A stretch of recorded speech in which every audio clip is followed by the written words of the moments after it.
మిత్రమా, నువ్వు ఏడిపించి వదిలేయడం చాలా తేలిక. వాళ్ళు ఏడుస్తూ ఉంటారు, నువ్వు నవ్వుతూ ఉంటావు. నేను నవ్వుతున్నా అని అనుకుంటున్నావేమో. ఒక బీజం వృక్షం అవ్వడానికి సమయం పట్టినట్లే నువ్వు ఏడిపించిన ఏడుపు నిన్ను కాల్చడానికి కూడా సమయం పడుతుంది మిత్రమా. అప్పుడు నిన్ను ఆదుకునే వాళ్ళు ఎవ్వరూ కూడా ఉండరు. అర్థమైందనుకుంటా. అన్నీ తెలిసి కూడా ఏమీ తెలియనట్టు నటిస్తున్నందుకు సిగ్గుపడు.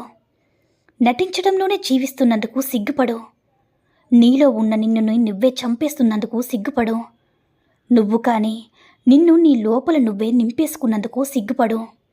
మంచోణ్ణని చెప్పుకోవడానికి ఎందుకు సిగ్గుపడుతున్నావు నేస్తమా? మంచి పనులు చేయడానికి ఎందుకు సిగ్గుపడుతున్నావు చెప్పు. అర్థమైందనుకుంటా. ఒక్క విషయాన్ని గుర్తించుకొనేస్తమా, ఎవరేమనుకుంటే మీకెందుకు? అనుకునేవారు ఎవరైనా నీకు అండగా రారు కదా. అండగా ఉంచేవాడు కూడా అనుకున్నదేం పోయేదేం లేదు. ప్రతిదానికి ఇతరులు మీ గురించి ఏమనుకుంటున్నారని ఆలోచించడమే మీకు మీరుగా వేసుకుని అంతరంగిక జైలు శిక్ష.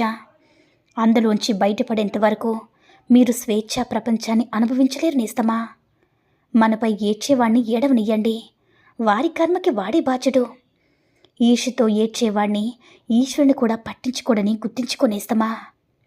మనల్ని అర్థం చేసుకునే వారికి మన రూపంతో అవసరం లేదు, మన మనసుతో పని. మనల్ని బాధ పెట్టేవారికి మన మనసుతో అవసరం లేదు, వారి అవసరంతోనే పని.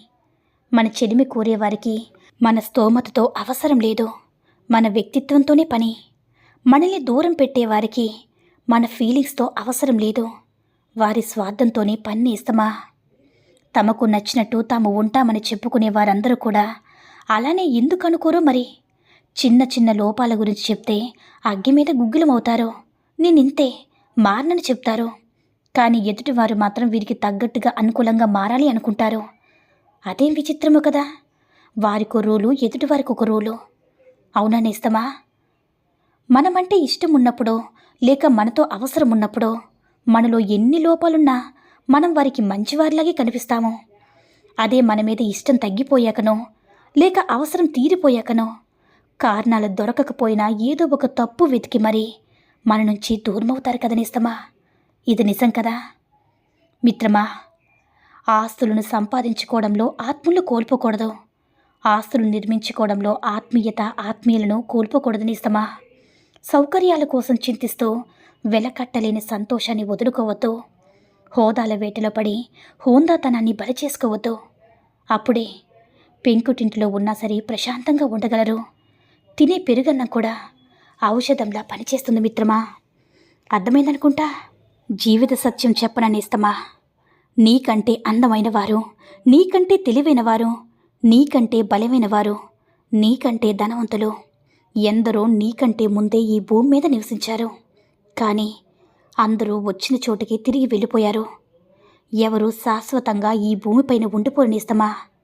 కానీ వారు చేసిన మంచి పనులే వారికి శాశ్వత కీర్తిని తెస్తుంది. అలాగే నీవు ఈ జన్మలో చేసిన మంచి పనుల వల్ల నువ్వు ఉన్నా లేకున్నా నీ పేరు మాత్రం ఈ భూమిపై చిరస్థాయిగా నిలిచి ఉంటుంది. కష్ట సుఖాలను సమానంగా స్వీకరిస్తూ ధర్మబద్ధంగా జీవించు.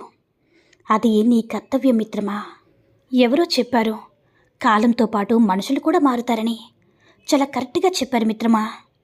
కానీ తప్పు మారిన వాళ్ళది కాదు. మారకుండా పిచ్చిగా వాళ్ళనే తలుచుకుంటూ ఉంటున్నాం కదా, మనదే తప్పు. అవునా నేస్తమా. జీవితంలో ఓడిపోవడం, మోసపోవడం, చెడిపోవడం, పడిపోవడం అంటూ ఏం ఉండవు. కేవలం నేర్చుకోవడం మాత్రమే ఉంటుంది. కొందరు ఓడిపోయి ఎలా గెలవాలో నేర్చుకుంటారు. ఇంకొందరు మోసపోయి ఎలా జాగ్రత్తగా ఉండాలో నేర్చుకుంటారు. మరికొందరు చెడిపోయి ఎలా బాగుపడాలని నేర్చుకుంటారు. ఇంకా మరికొందరు పడిపోయి ఎలా నిలబడాలో నేర్చుకుంటారు. జీవితం అనేది ఒక పాఠశాల. ఇక్కడ నేర్చుకోవడం మాత్రమే ఉంటుందనేస్తమా. వీళ్ళు మాత్రమే మంచివాళ్ళు, మిగిలిన వాళ్ళు అవకాశవాదులని ట్యాగ్ ఎవ్వరికి కూడా వేసేయొద్దు మిత్రమా. అవసరం రానంత వరకు అందరూ ఉత్తములే. ఎవరికి వారు ముఖానికి ముసుగు వేసుకుని మాట్లాడేవారే. పైకి పలికేది ఒకటి, అంతర్గత సంభాషణ మరొకటి. ఉన్నది ఉన్నట్లు మాట్లాడితే చెంత ఒక్కరు ఉండరు కదా. సో అవసరాలప్పుడే మనం గుర్తుకు వస్తున్నామని అనుకోకండి. ప్రస్తుత పరిస్థితుల్లో అవసరాలే మనుషుల మధ్య ఉన్న దూరాన్ని కలిపే దారంలాగా కనిపిస్తున్నాయని సర్దుకుపోండి నేస్తమా. ఎందుకంటే ఉరుకులు పరుగులు ఈ బిజీ లైఫ్లో ఎవరిని నిందించడానికి కూడా వీల్లేదు కదా. అర్థమైందనుకుంటా. మిత్రమా, నీకు కష్టమనిపించే నీ ఉద్యోగం ఒక నిరుద్యోగికి జీవితకాల స్వప్నం. నీకు విసుగు తెప్పించే నీ పిల్లల్లేని దంపతులకి మధుర స్వప్నం. నీకు లభించిన ఇల్లు అది చిన్నదైనా సరే నీడే లేని వారికి అద్భుత స్వప్నం నేస్తమా. నీ వద్దగల చిరు సంపాదన చిల్లి గవ్వ కూడా లేని వారికి ఊరట్నిచ్చే స్వప్నం. ఆరోగ్యవంతమైన నీ జీవితం రోగికి అమృతమైన స్వప్నం. నీ ముఖంపై చిరునవ్వు విషాదగ్రస్తులకి దివ్యమైన స్వప్నం.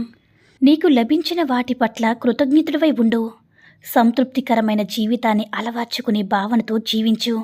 అప్పుడే ఆనందమే నీ చిరునామాగా మారుతుంది నేస్తమా.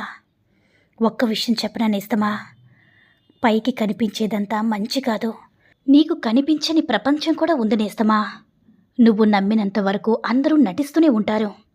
ఒక్కసారి ఎదురు తిరిగి నిజాలు మాట్లాడి చూడు, అసలు రంగులు బయటపడతారు. నీతో అవసరం ఉన్నంత వరకు నీకు అనుకూలంగా మాట్లాడతారు. అవసరం తీరిపోయాక చులకనగా చూస్తారు.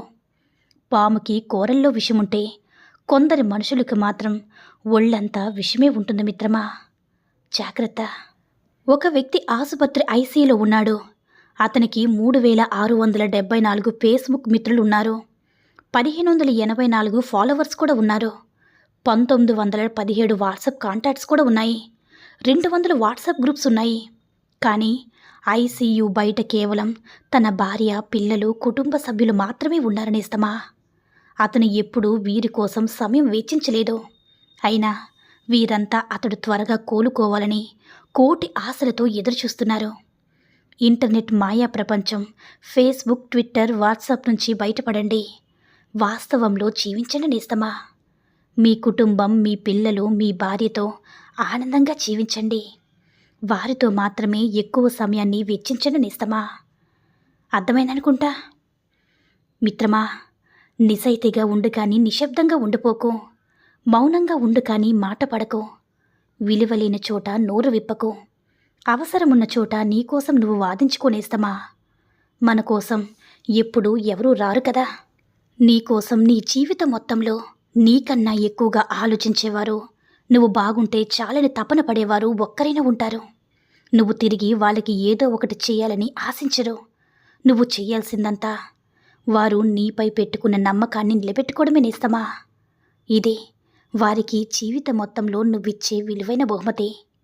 బంధం నిలబడాలంటే కావాల్సింది బాధ్యత, అర్థం చేసుకునే మనసు.